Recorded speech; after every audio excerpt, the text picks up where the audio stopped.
નમસ્કાર, voice India ટીવીમાં આપણું સ્વાગત છે. હું છું રશ્મિ રાણા. એક નજર આજના સમાચારો પર.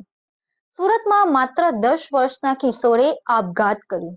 સુરતના પાંદેસરા વિસ્તારમાં આશાપુરી સોસાયટી ખાતે રહેતા 10 વર્ષીય યશ ગુપ્તા નામના કિશોરે ગળે ફાંસો ખાઈ આપઘાત કરી લેતા પરિવારમાં શોકની કાલીમાં છવાઈ.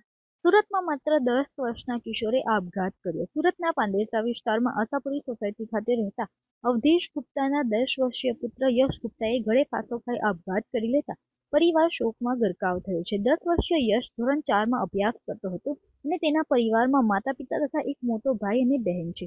ગઈકાલે રાત્રે પરિવારના બધા સભ્યો એક રૂમમાં હતા ત્યારે કિશોરે કોઈ અગમ્ય કારણોસર બીજા રૂમમાં જઈ ગળે ફાંસો ખાઈ જીવન ટૂંકાવ્યું હતું.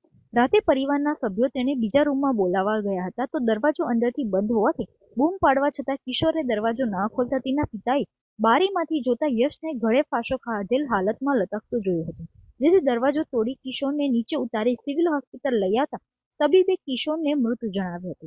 10 વર્ષીય કિશોરના આપઘાતનું કારણ અકબંધ છે. હાલ પાંદેસરા પોલીસે કિશોરના આપઘાતને લઈ વધુ તપાસ હાથ ધરી છે. સુરતમાં અવારનવાર આપઘાતના કિસ્સાઓ પ્રકાશમાં આવતા હોય છે, ત્યારે સુરતમાં આજે વધુ એક કિશોરે આપઘાત કર્યો છે. સુરતના પાંદેસરા વિસ્તારમાં આશાપુરી સોસાયટી ખાતે રહેતા 10 વર્ષીય કિશોરે આપઘાત કર્યો છે.